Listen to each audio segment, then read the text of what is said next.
तो गाइस अब हम करें कुछ ऐसे वर्ड जिनके साथ रिफ्लेक्सिव प्रोनाउन यूज़ नहीं होता। कौन कौन से वर्ड्स उनको देख लेते हैं एक बारी।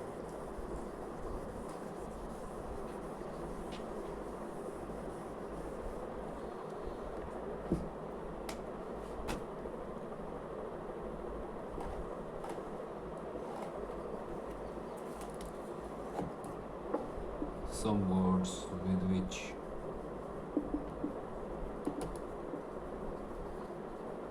reflexive pronoun is not used.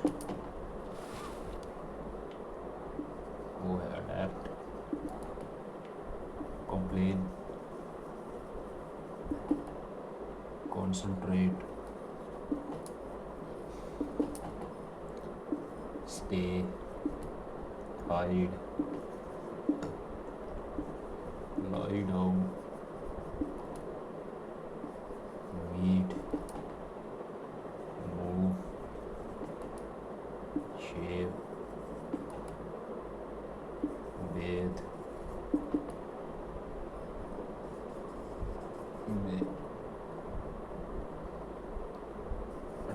ठीक है। जैसे कि एग्जांपल देख लेते हैं। You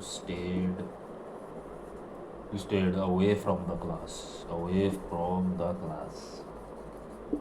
you stayed away from the class में स्टेड जो है वो रिफ्लेक्सिव प्रोनाउन है। और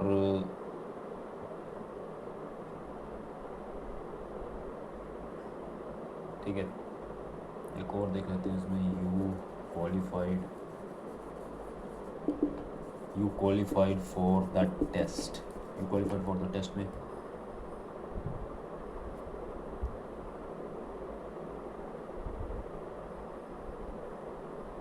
और एग्जांपल देख लेते हैं यहाँ पे। She kept away from the shower.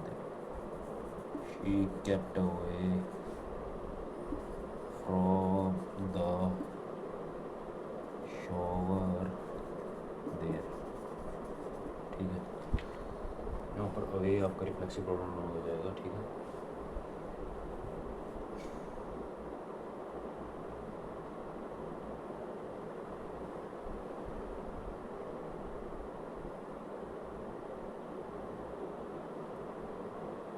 तो गाइस ये थे कुछ वर्ड्स जिनके साथ रिफ्लेक्सिव प्रोनाउन यूज़ नहीं होते हैं।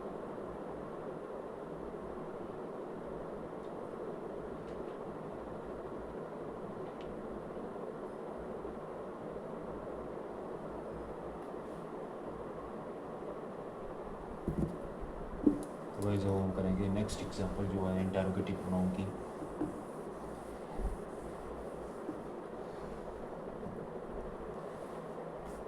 Next part of pronoun एम्फैटिक pronoun करेंगे पहले। EMPHATIC एम्फैटिक pronoun. गाइस ये एम्फैटिक प्रोनाउन क्या है? तो ये जो एम्फैटिक प्रोनाउन है ये एक्सप्लेन करता है एक्शन, किसी भी नाउन के द्वारा। एक कोई भी एक्शन डिनोट करता है ये किसी भी नाउन के द्वारा without anyone's help. It is used to explain action done by the noun without anyone's help। किसी की हेल्प के अलावा कोई एक्शन डिनोट किया गया उसे हम एम्फैटिक नाउन बोलते हैं। जैसे कि इसमें पर्सनल प्रोनाउन भी आ जाता है। ये बेसिकली एक पर्सनल प्रोनाउन ही है। एग्जांपल देखते हो। I myself carried his lunchbox and gave me। ठीक है, मैंने माई सेल्फ कैरी किया लंच बॉक्स उसको और उसे दे दिया। यहाँ पर माई सेल्फ जो है वो एम्फेसिस नोट कर रहा है और इसलिए माई सेल्फ एम्फेटिक प्रोनाउन है। एक और एग्जांपल लेते हैं। You yourself can right the article. इसका मतलब यू योर सेल्फ है वो आपका एम्फेटिक प्रोनाउन है, जो कि एक एम्फेसिस कर रहा है कि आप खुद आर्टिकल लिख सकते हो, तो इसलिए यहाँ पर योर सेल्फ आपका एम्फेटिक प्रोनाउन हो जाएगा। और एक थर्ड एग्जांपल लेते हैं, the building itself is very tall. ये बिल्डिंग की को डिनोट कर रहा है इटसेल्फ, जो इटसेल्फ है वो आपका एम्फेटिक प्रोनाउन है, और ये डिनोट कर रहा है किसकी, बिल्डिंग को। इटसेल्फ इज़ वेरी टॉल,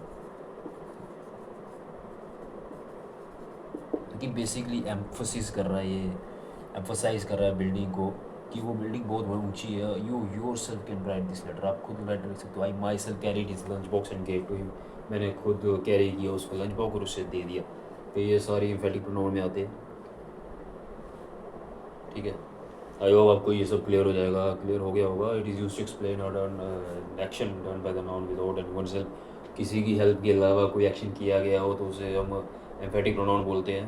ठीक है, इसमें जो एम्फोसिस होता है वो खुद पर या किसी पर दिया जाता है ताकि हम उसे एम्फोसाइज करके बता सके, और ये बेसिकली एक पर्सनल प्रोनाउन ही होता है जो कि एम्फेटिक प्रोनाउन होता है।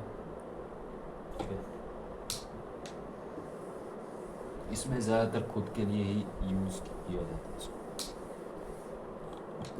तो गाइस आगे हम करेंगे interrogative pronoun.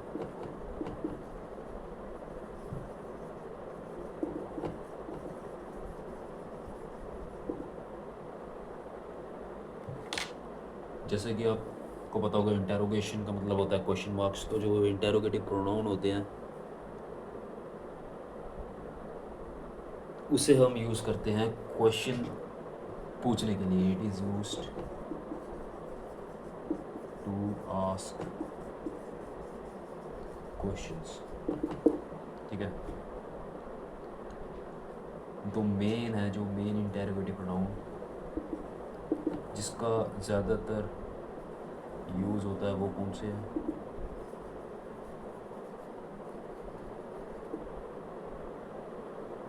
Who, whom, what, which और whose। ये 5 इंटेरोगेटिव प्रोनाउन है जिसका हम फ्रिक्वेंटली यूज़ करते हैं, जो कि सेंटेंस में क्वेश्चन पूछने के काम आते हैं। ठीक है, हु जो है वो क्वेश्चन पूछने के काम आता है पीपल के बारे में, और जो होम है वो about people. It is also use to ask question. Whom भी क्वेश्चन पूछने के लिए आता है।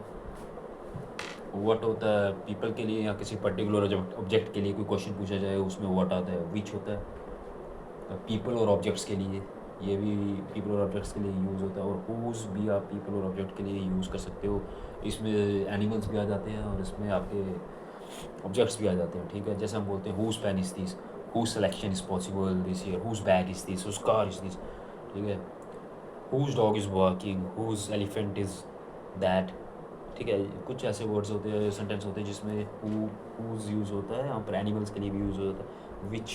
विच का यूज़ होता है, which colour do you prefer, which of these options is your choice, which of the cars do you like, which of the pens you like the most, which of the pen you like the most, what do you bring for the lunch, what is your name, what is your friend's name, what is your dog's name, what is your car's number, what is your house number। ये सारे examples होते हैं जो what में आते हैं।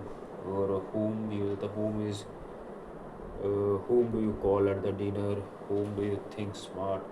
Basically peoples के बारे में ये होता है। who की अगर हम बात करें तो who is playing the match and discussing who will inaugurate the event, who is coming to the shop, whose shop is this। ये बेसिकली पीपल के बारे में यूज़ होता है कि मतलब लोगों के बारे में कुछ पूछना हो या किसी ऑब्जेक्ट के बारे में पूछना हो तो वहाँ पर who, whom, what, which, were, whose ये सारे आते हैं जो कि इंटरोगेटिव प्रोनाउंस हैं ये सारे। तो आई होप आपको ये क्लियर हो जाएगा, इसमें कुछ ज़्यादा खास है नहीं। अभी हम नेक्स्ट एग्जांपल करते हैं इसकी प्रोनाउन की।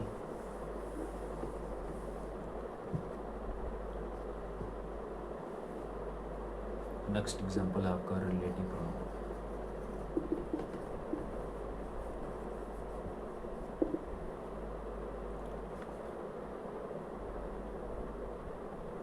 और जो ये रिलेटिव प्रोनाउन है ये रिलेटिव क्लॉज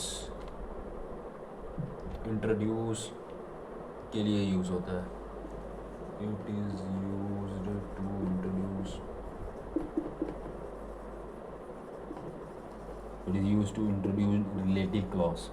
रिलेटिव क्लॉज के लिए यूज़ हो जाता है।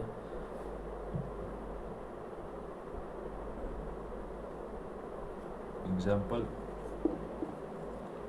who, whose, which, that, ये सारी एग्जांपल्स हैं इसकी रिलेटिव प्रोनाउन की।